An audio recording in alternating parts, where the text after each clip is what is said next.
Hi, welcome to Bon Vivant. This is where we travel the world, explore, eat good food. We do a lot of clapping. This is Sebastian. I'm John. This is one of our first videos, so if you like the content, please subscribe, hit the like button.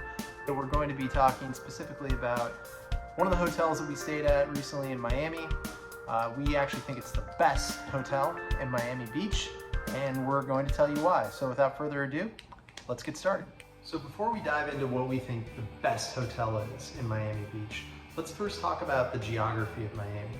Because you have the downtown and Brickell, Wynwood, Edgewater, that whole area on more of the mainland. And then across the intercoastal, you have Miami Beach, which is the general neighborhood term from everything from North Miami Beach all the way down to the infamous South Beach.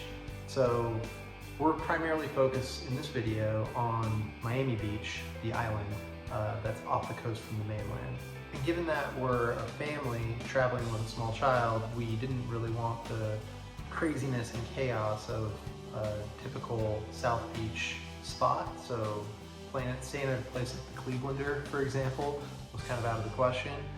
We'd stayed at places like Fontainebleau, big hotels right on the beach, full service, but also kind of corporate. There are a lot of events there, sometimes multiple weddings.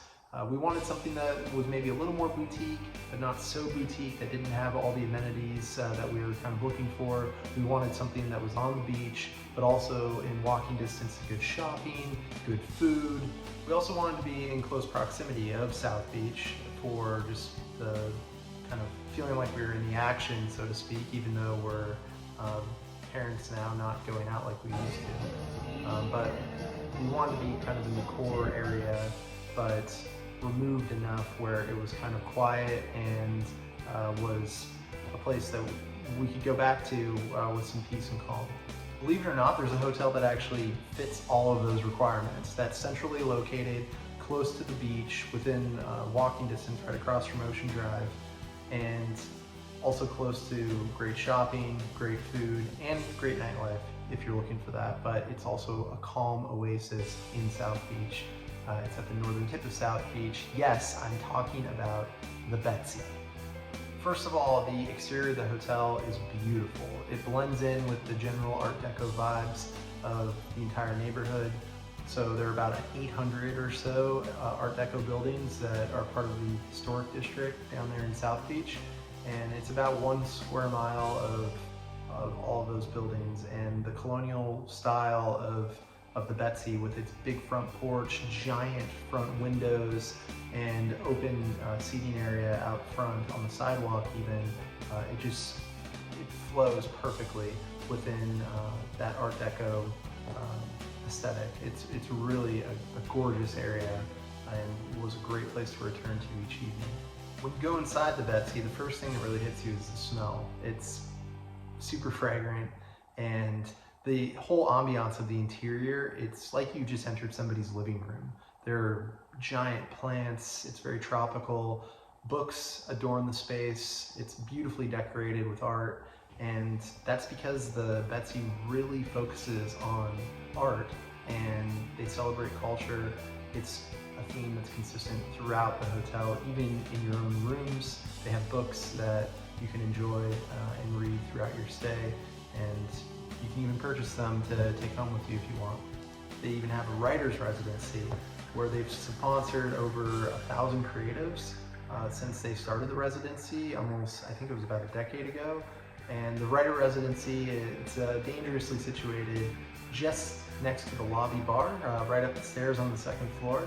So for any Hemingway types that like to imbibe in Hemingway daiquiris, my favorite drink at the lobby bar, it could be a problem, but it's really cool that not only is this a gorgeous boutique hotel, but they really celebrate the arts, and they put their money where their mouth is by sponsoring these writer residencies. For anyone traveling with a family, or with dogs, or even owls, they're very pet friendly at the Betsy, and just everyone from the front desk to the wait staff, they were very accommodating to us with our little guy here, who's just a little over 1 now.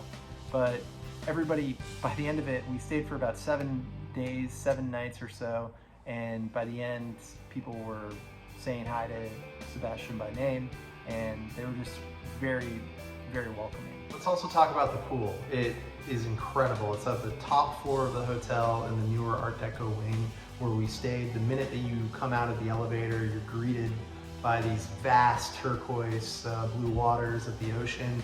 And then if you turn around on the other side of the pool, you see the entire cityscape of the city of Miami.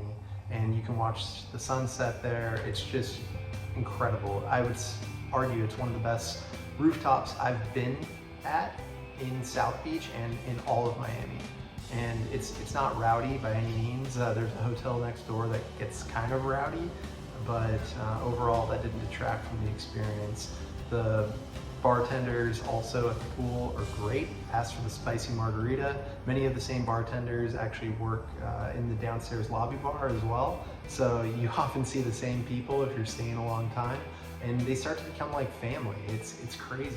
It was just a really intimate, great experience throughout, from the pool all the way down to the lobby. So let's also talk about the room that we stayed in. We stayed in a suite in the newer Art Deco wing. The only trouble about staying in that part of the building is that you always have to walk toward the back every single time that you want to get to your room. So you're literally walking through the orb that sits outside between the two buildings. It's wedged in the middle. It looks like a stuck balloon. It's really cool from the outside.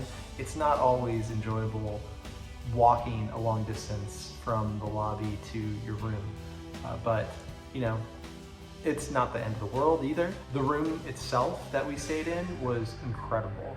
It had a large terrace that wrapped around the building. It had a corner view that looked out onto the alleyway below that was really beautiful, especially at night.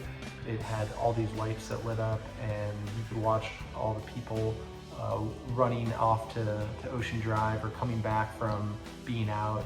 So it was a lovely experience. It's a great place to also sit outside in the morning as the sun's rising and really start your day off just perfectly.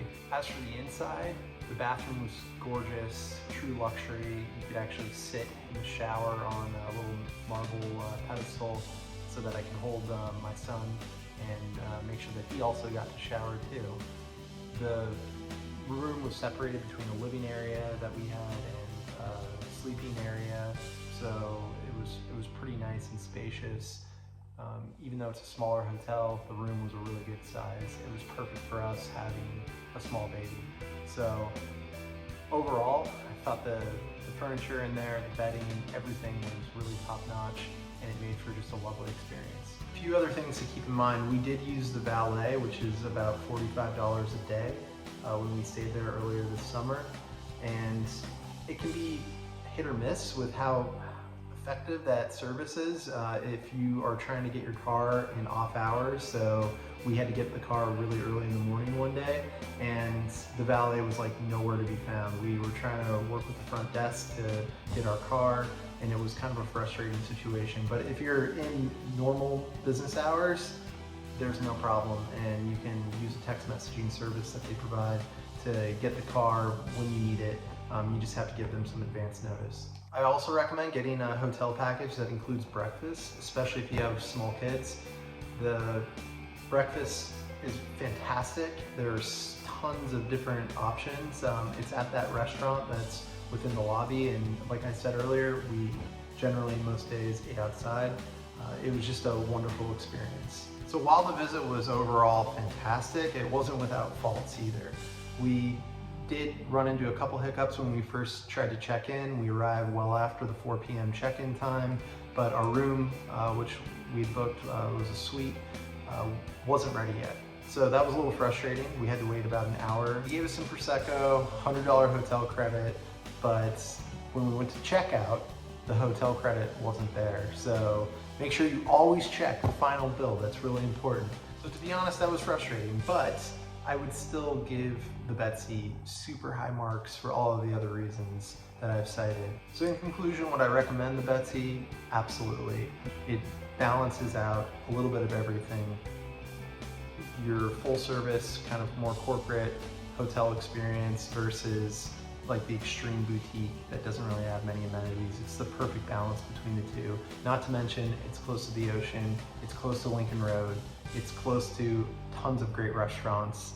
Espanol Way across Collins Avenue is just a stone's throw. So you're really just perfectly situated in the heart of Miami Beach at the very northern end of South Beach. So overall, I'd give our recent stay a 9 out of 10, but it's a strong 9. This is truly one of the best, if not the best, hotel in Miami Beach and probably all of Miami. So you're not gonna be disappointed if you do stay there. It's a wonderful experience. It's true luxury. It's a true bon vivant lifestyle, and I couldn't recommend it more. So thanks for watching. Please hit subscribe, hit the like button if you enjoyed it, and we'll see you on the next video. Cheers.